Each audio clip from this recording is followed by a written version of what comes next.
Minasan, konnichiwa. Selamat datang di Nihongo no Yukiyama Channel. Perkenalkan, saya Riani yang akan menemani teman-teman dalam video kali ini. Nah, pada kesempatan kali ini, saya ingin bercerita sekaligus berbagi pengalaman saya dalam mengikuti lomba pidato bahasa Jepang. Mungkin video ini bisa menjadi referensi bagi teman-teman yang ingin atau akan mengikuti lomba bahasa Jepang gitu.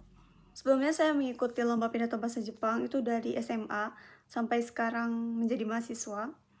Dan alhamdulillah pada tahun 2024 kemarin saya berhasil menjuarai juara 1 di lomba pidato bahasa Jepang ke-9 yang diadakan oleh Komaru Transportation dan Fukuyama City University di Universitas Dharma Persada.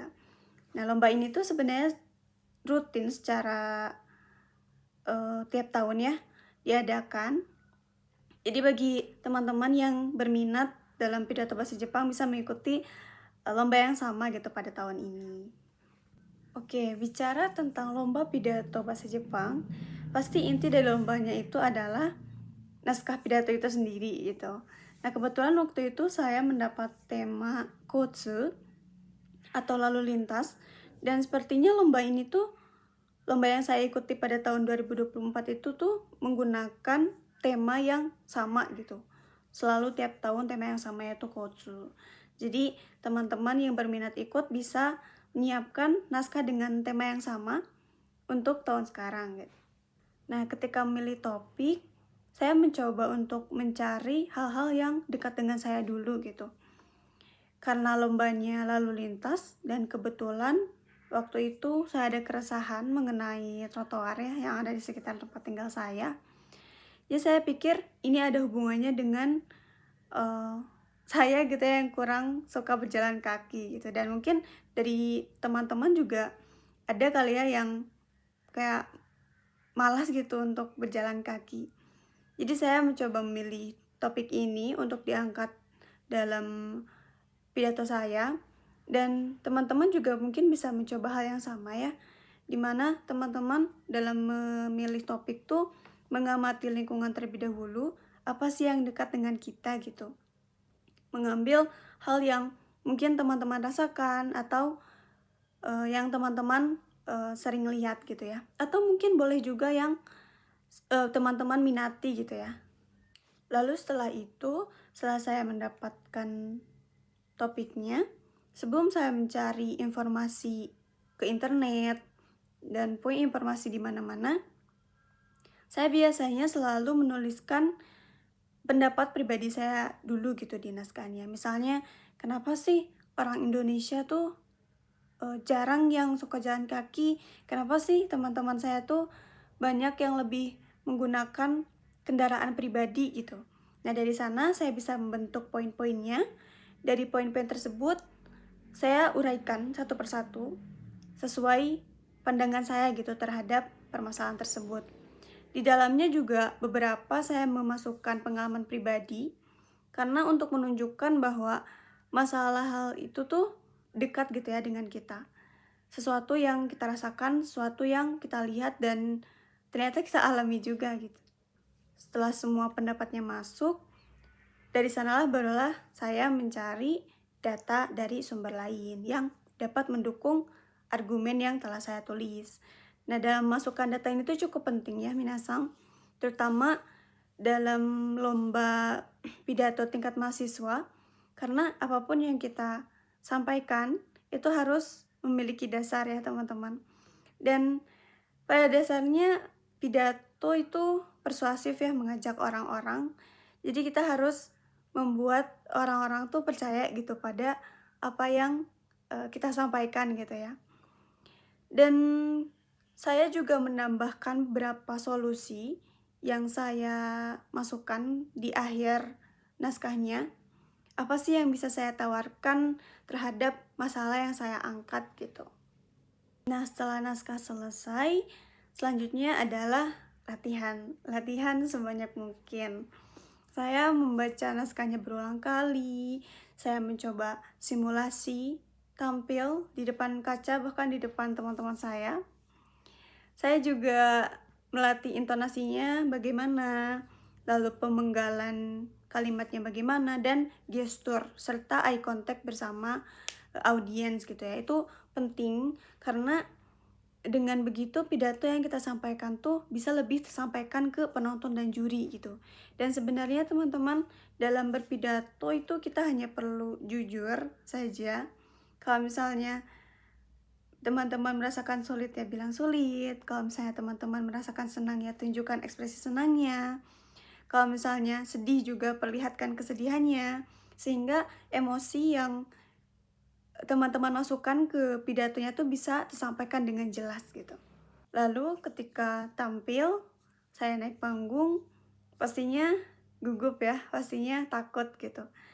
Cara saya sendiri untuk mengatasi rasa gugup tuh biasanya di detik-detik pertama itu saya tidak langsung berpidato, ketika naik panggung itu tidak langsung berpidato gitu, tapi menenangkan diri saya dulu dengan tarik nafas, buang nafas, mengamati lingkungan sekitar, mengamati penonton, lihat ke juri. Nah, setelah saya terbiasa dengan suasananya, barulah saya mulai menyampaikan pidatonya gitu.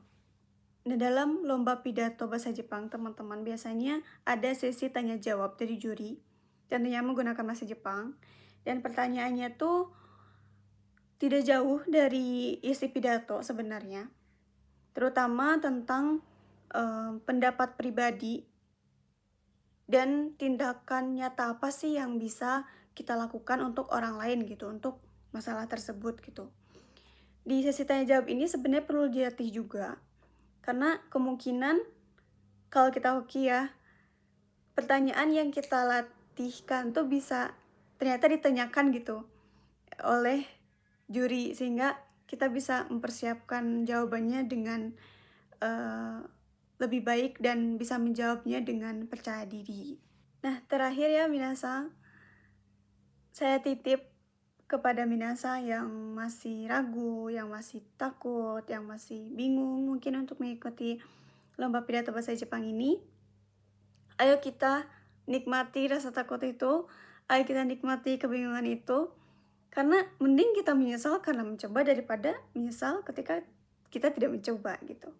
Ada satu hal yang dari dulu saya pegang dan dari dulu saya yakini gitu ya, bahwa keberuntungan itu hanya akan datang kepada mereka yang mempersiapkannya gitu.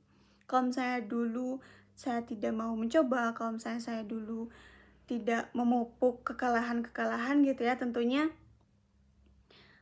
hal-hal yang bisa saya capai hari ini juga gak akan bisa saya capai gitu. Dan saya ingin teman-teman tahu bahwa yusho wa sugoku kokochii desu, sugoku kakkoi desu, sugoku tanoshii desu. Menjadi pemenang itu rasanya sangat luar biasa teman-teman. Dan saya ingin minasang juga merasakan hal yang sama. Jadi ayo kita coba sama-sama. Issho ni yatte, issho ni ganbatte, issho ni yūshou shimashou. Sebagai penutup, saya akan menampilkan pidato yang saya tampilkan pada tahun lalu. Dan minasang, zehi goran kudasai. Minasang, konnichiwa. Watashi wa Riani Angraini to moshimasu. 本日はどうぞよろしくお願いいたします。その前に皆さんに一つ聞きたいことがあります。皆さんはお散歩が好きですか？普段どれぐらい歩いていますか？最近はスマートウォッチなどで一日の歩数を数える人も多いかと思いますが、皆さんはどうでしょうか？実は私、あまり歩かない方でした。なぜかというと、今まで歩いたとき、危険や不快さをよく感じたからです。ある調査によると、インドネシアは111カ国の中で最も歩くのを嫌う国に選ばれているんです。なぜこんな結果になってしまったのか、その理由を考えてみましょう。まず一つ目の理由はテクノロジーの進化です。今の時代、私たちは非常に便利な技術に囲まれて生活しています。例えば、オンラインコースサービス。インドネシアではスマートフォン一つで簡単にバイクや車を呼び、すぐに目的地まで送ってもらうことができます。これだけ便利なサービスがあれば、わざわざ歩く必要はないと感じてしまうのも無理はありません。しかし、この便利さには問題もあります。多くの人がオンライン交通を利用すればするほど道路は渋滞し、環境汚染も悪化します。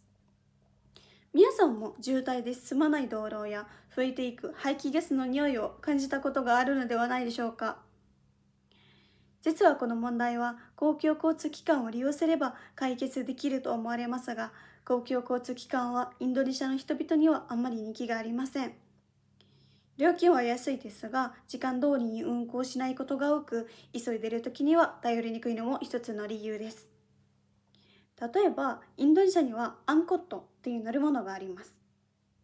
ある時、学校へ行く時にアンコットを使おうとしたら、1時間も待たされたことがありました。そして2つ目の理由はインフラの問題です。インドネシアでは歩行者が快適に歩けるような環境が十分に整っていないのが現状です。例えば歩道が壊れていたり、穴が開いていたりする場所が多くあります。私も実際に歩道で転んで怪我をしたことがあります。さらに違法駐車や屋台が歩道を占拠していることも少なくありません。その結果、もともと狭い歩道がさらに狭くなっています。さらに歩行者のための横断施設も不足しています。横断歩道や歩道橋が整備されていない場所が多く、歩行者にとってはしばしば危険な状況にさらされています。また、障害を持つ人たちにとって歩道の状況はさらに厳しいです。インドネシアの歩道は障害者向けの設備が整っているのは全体のわずか20から30%と言われています。これでは安心して歩くことが難しいのも当然です。では私たちはこの状況をどう改善すればよいのでしょうか。もちろんインフラの大きな改善はすぐに実現できることではありません。しかし私たち一人一人が少しずつできることはあります。例えば距離が短い場合はバイクや車を使うよりも歩くようにすることです。皆さん日本を見てみましょう。日本人はかなり遠くまで歩くのが好きなようですよね。この習慣が日本を長寿の国にしています。つまり、たくさん歩くことは私たちの死亡リスクを減らすことにもなるんです。歩くことは健康に良いだけではなく、渋滞の緩和や環境保護にもなります。最後になりますが、皆さん、歩くことの大切さをもう一度考えてもいいかもしれません。私たち一人一人が少しでも意識を変えることで、より良い社会を作っていくことができるはずです。私からは以上になりました。ご清聴ありがとうございました。